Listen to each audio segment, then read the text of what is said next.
ꯊꯝꯖꯔꯤ ꯑꯩ ꯏꯁꯥꯃꯛ ꯁꯀꯤꯂꯥ ꯑꯃꯗꯤ ꯀꯜꯄꯅꯥ ꯏꯆꯟꯅꯨꯄꯤ ꯑꯩꯈꯣꯏ ꯕꯥꯅꯤꯅ ꯁꯦꯝꯖꯕ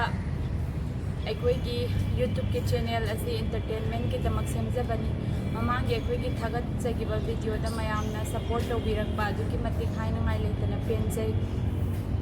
ꯑꯗꯨꯒ ꯑꯩꯈꯣꯏꯅ ꯃꯇꯨꯡ ꯇꯥꯔꯛꯄꯗꯁꯨ ꯑꯩꯈꯣꯏꯒꯤ ꯉꯝꯖꯕ ꯀꯅꯥ ꯂꯩꯇꯕꯁꯤꯡꯗ ꯇꯦꯡꯕꯥꯡꯖꯕ ꯂꯦꯞꯆꯈꯤꯔꯣꯏ ꯑꯩꯈꯣꯏꯒꯤ ꯆꯦꯅꯦꯜ ꯑꯁꯤꯕꯨ ꯂꯥꯏꯛ ꯁꯤꯌꯔ ꯑꯃꯗꯤ ꯁꯕꯁꯀ꯭ꯔꯥꯏꯕ ꯇꯧꯕꯤꯗꯨꯅ ꯃꯌꯥꯝꯅ ꯑꯩꯈꯣꯏꯒꯤ ꯇꯦꯡꯕꯥꯡꯕꯁꯤꯗ ꯑꯗꯣꯝꯁꯨ ꯁꯔꯨꯛ ꯌꯥꯕꯤꯌꯨ ꯉꯁꯤꯒꯤ ꯚꯤꯗꯤꯑꯣꯁꯤꯁꯨ ꯁꯣꯏꯗꯅ ꯏꯟꯇꯔꯦꯁ ꯑꯣꯏꯕ ꯚꯤꯗꯤꯑꯣ ꯑꯣꯏꯒꯅꯤ ꯍꯥꯏꯅ ꯈꯟꯖꯩ ꯑꯩꯈꯣꯏꯒꯤ ꯌꯨꯝ ꯑꯅꯤꯗꯒꯤ ꯄꯥꯔꯁꯦꯜ ꯊꯥꯕꯤꯔꯛꯄꯅꯦ ꯀꯩ ꯌꯥꯎꯔꯤ ꯍꯥꯏꯗꯣ ꯃꯌꯥꯝ ꯌꯦꯡꯃꯤꯟꯅꯔꯁꯤ ꯕꯣꯛꯁ ꯑꯁꯤ ꯌꯥꯝ ꯋꯥꯡꯃꯟꯕꯅꯤꯅ ꯂꯥꯞꯇ꯭ꯔꯗꯤ ꯄꯨꯂꯞ ꯎꯕ ꯉꯝꯗ꯭ꯔꯦꯕ ꯑꯗꯨꯅ ꯑꯩꯈꯣꯏ ꯌꯨꯝꯗꯒꯤ ꯏꯃꯥ ꯕꯕꯥꯅ ꯊꯥꯕꯤꯔꯛꯄ ꯑꯁꯤꯗ ꯀꯩ ꯄꯣꯠ ꯌꯥꯎꯒꯦ ꯍꯥꯏꯗꯣ ꯃꯌꯥꯝ ꯌꯦꯡꯃꯤꯟꯅꯁꯤ ꯍꯥꯟꯅ ꯑꯩ ꯇꯦꯕꯜꯁꯤꯗ ꯄꯣꯠ ꯃꯩꯁꯥꯅ ꯂꯣꯏꯅ ꯊꯥꯡꯗꯖꯒꯦ ꯑꯗꯨꯒ ꯀꯩꯒꯤꯅꯣ ꯍꯥꯏꯕꯗꯣ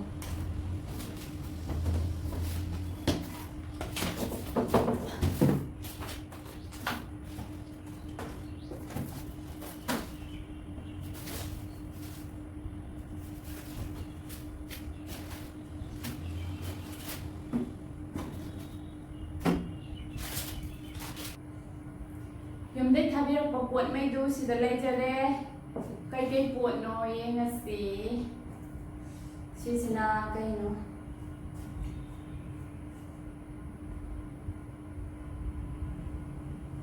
ꯁꯤꯅ ꯑꯩꯈꯣꯏ ꯑꯕꯦꯝꯅ ꯁꯦꯝꯃꯦ ꯍꯥꯏꯕ ꯌꯨꯝꯒꯤ ꯍꯩꯅꯧ ꯑꯆꯥꯔ ꯍꯥꯎꯋꯦ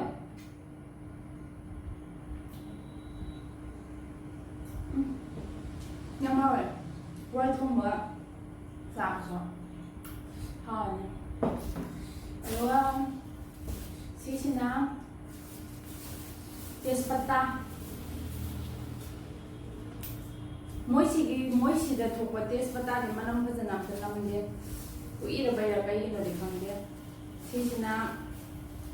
ꯁꯤꯁꯨ ꯑꯩꯈꯣꯏ ꯌꯨꯝꯗ ꯍꯧꯕꯅꯦ ꯑꯗꯨ ꯀꯪꯍꯜꯂꯒ ꯍꯥꯞꯄꯛꯄꯅꯦ ꯁꯤꯁꯨ ꯌꯨꯝꯒꯤ ꯇꯦꯖꯄꯇꯥ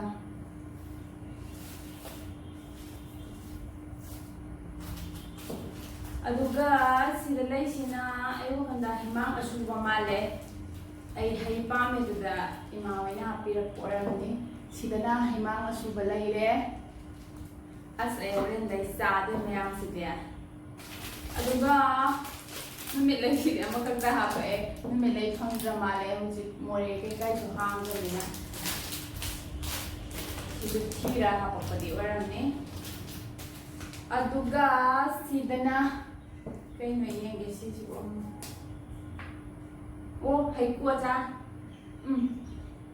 ꯍꯥꯎꯋꯦ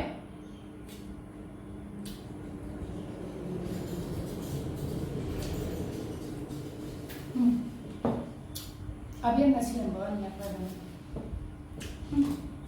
ꯍꯥꯎꯋꯦ ꯉꯁꯤꯗꯤ ꯃꯇꯝ ꯀꯨꯏꯅꯒꯤ ꯃꯃꯥꯡꯗꯩ ꯂꯣꯛꯗꯥꯎꯟ ꯍꯦꯛ ꯇꯧꯈꯤꯕꯗꯩ ꯌꯨꯝꯒꯤ ꯄꯣꯠ ꯆꯥꯗ ꯀꯨꯏꯔꯕꯅꯦ ꯑꯗꯣ ꯌꯨꯝꯒꯤ ꯄꯣꯠ ꯃꯌꯥꯝ ꯑꯃ ꯂꯥꯛꯄꯁꯦ ꯍꯔꯥꯎꯋꯦ ꯁꯤꯅ ꯀꯩꯅꯣꯁꯤ ꯉꯥ ꯑꯀꯪꯕ ꯃꯥꯜꯂꯦ ꯑꯣ ꯉꯥꯃꯨ ꯑꯩꯈꯣꯏ ꯌꯨꯝꯗ ꯂꯤꯖꯕ ꯉꯥꯃꯨ ꯏꯃꯥꯅ ꯆꯍꯤ ꯈꯨꯗꯤꯡꯒꯤ ꯉꯥꯃꯨ ꯑꯗꯒꯤ ꯉꯥ ꯁꯝꯖꯦꯠ ꯎꯀꯥꯕꯤ ꯍꯥꯏꯕꯗꯣ ꯑꯗꯨꯒꯨꯝꯕꯗꯣ ꯀꯩꯅꯣ ꯇꯧꯋꯦ ꯌꯨꯝꯗ ꯑꯗꯨꯝ ꯑꯩꯈꯣꯏ ꯂꯧꯖꯩ ꯌꯨꯝꯗ ꯑꯇꯦꯛꯄ ꯂꯩꯔ ꯂꯧꯕꯅ ꯍꯥꯎꯋꯦꯅ ꯕꯖꯥꯔꯒꯤꯗꯤ ꯑꯁꯤꯕꯅ ꯇꯧꯕꯅꯤꯅ ꯍꯥꯎꯇꯕꯁꯨ ꯌꯥꯎꯋꯦꯅ ꯉꯥꯃꯨ ꯃꯌꯥꯝ ꯑꯃ ꯂꯩꯔꯦ ꯏꯔꯣꯟꯕꯗ ꯍꯥꯞꯄ ꯌꯥꯔꯅꯤ ꯁꯤꯗꯅ ꯑꯩꯅ ꯅꯍꯥꯟꯗꯩ ꯆꯥꯅꯤꯡꯉ ꯂꯩꯔꯝꯕ ꯕꯣꯔꯥꯁꯤ ꯈꯔꯗꯤ ꯀꯥꯏꯔꯦ ꯃꯣꯏ ꯄꯣꯠ ꯂꯪꯕ ꯈꯣꯠꯄ ꯈꯔ ꯇꯧꯔꯝꯕꯅꯤ ꯁꯤ ꯂꯩꯔꯦ ꯃꯌꯥꯝ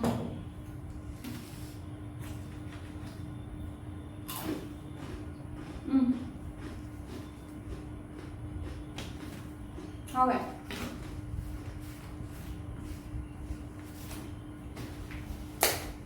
aduga sisu nga akong mamae sisi ngamu si yaure aduga moregi nga makok saudi haiba kayno adusu yaure makha thangbada yaure nga mayam ama yaure simasu nga ni Sisu moringaga ngamuga yanjinaba samane hujikisiga simna karino ngari ngari chaba se koi khale aboi ngari loi gidana karamba Mars tai ni chara trisi ngari sida laine ngari ji keji amagum oranjina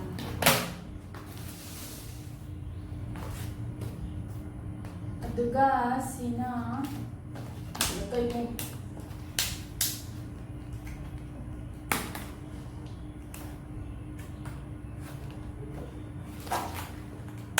apa ya tadi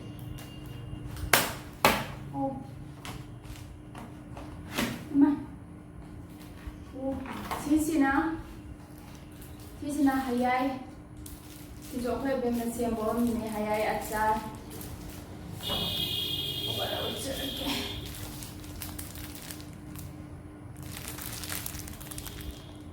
hayai achar aduga sina yaipan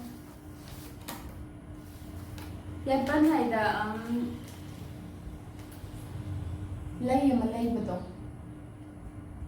adu kamalaga thabirakpane aduga ama wathil si kai manam sidiwa sina Kakching ki soibum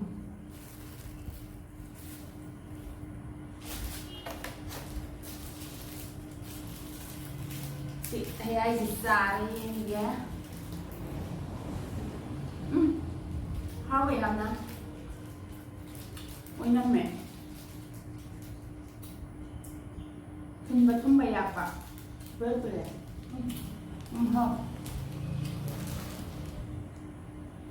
ya ya sudah na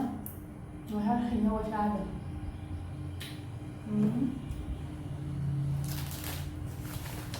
sudah na haima gula ya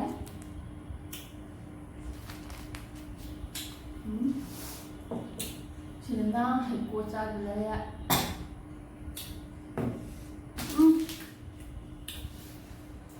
nga kang batang sushi saya ya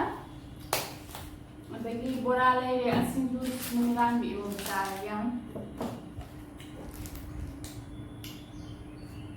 yang harawe matam kui na cha phang ra be matungda ngasi yung di pot yo pase ado hozik next up koi matam am ta thabi ra bane ipam gi haitare ai di um dai support imana thabi re khara asi mo kai yawi no da pam daki haibatare imana thabirapani kai yaubana haida mayam punne yingnarasi box si wang munina sidagi mayam utre ai coaching si hana thangda jarage aduga kai yaubana haida yingsi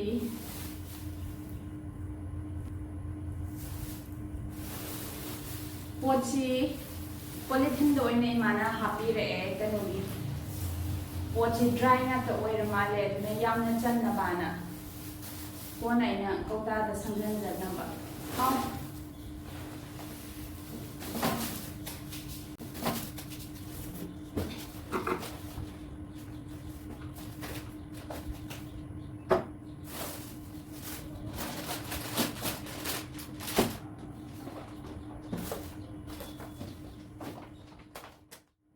Coaching si sina hekru achar male sisu asai apen kita su yaure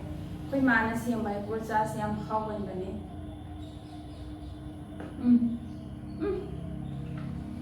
kuham mam piyam dia khom ha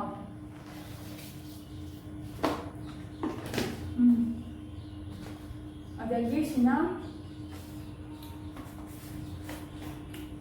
hekip azar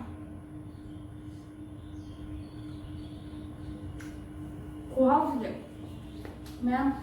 xem mà đi một con siêu tây em biểu wow hard không biết về lại thì mẹ ăn thì ở bên là trời học em mẹ ăn lắm mà nó học đi lại thì hình phong là gì đó Thì cây nó chỉ có hay hay sao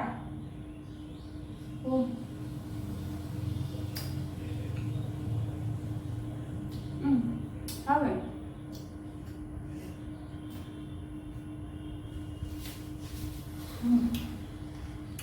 hay hay sao thì mà quá hay nam vậy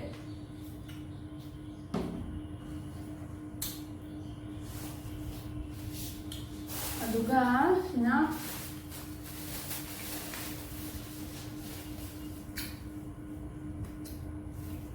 ai juga na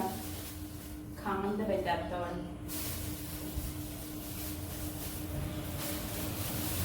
o sina yung ta chinju ji soi ra kam han ba do loi kau ta na han na de yung ta chinju gi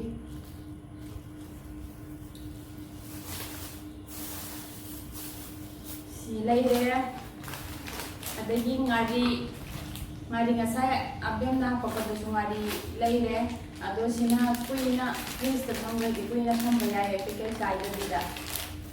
chak mai ngari do ticket an yama yaw e uga sina kai na ima puruk dur ta re pe ma wo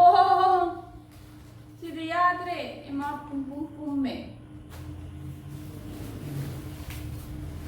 pamuye yamna ngay luôn một bật này em thuộc rồi vậy as sa kreda numit hana bi numit humni khata da yo bane ba hanati kamai tor bana mangde numit kano tare ni pur achang ne aduna pot me plak pat le akang mo sili kasi tawdre sina yung sakaman ba male kana yung sakto ati ko sa mong sakong dre imanang as kuyam si yung sa akang ba ako'y mana siya ba yung sa akang ba si mayam gi kaman ba do mahaw adam khena ba do adoy mina kamay to ngay kahang kanya ba do yung sa atik pa ko na fresh o na sabado duga mahaw sa mana ya basi namidang kum chani hada ay kum maday ting thuwa thammaga sa adu yam haw masi yung sa iron da yani aduga sinakay akang malo hasaning ba saning mga tangay re mayam si amuk da thung re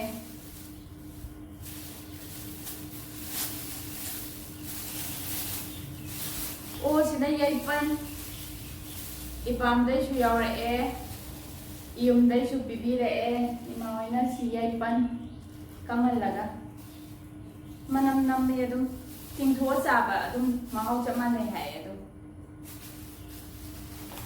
si godin o chor phone akang ba yum dam ta lai ta min sa ba phang dra mina imana pot mai chi kamal la pulak thabi re chor phone akang ba si adum chor phone thong ba do mai na thong ma ba cha ba yai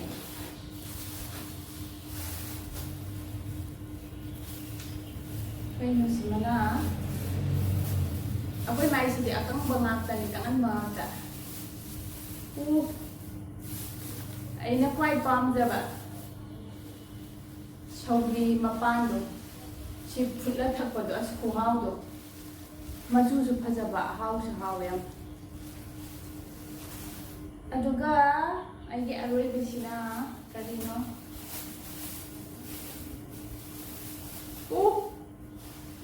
tarong ima politin di chagayam ne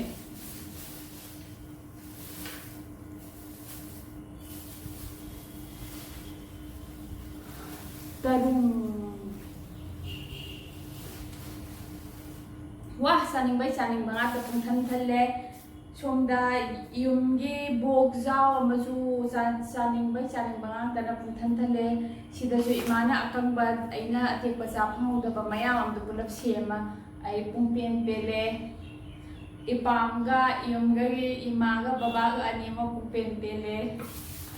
sadharage tha kyano March tagini akoina ngari charakdaba adagi kano to Facebook ki page sum yengaga mayam chana bai sum hapna base to khoito sum sauneng ba upai de lete ado mayam akoi video se loi bong mi be jamak da mayam bu thaga chali bye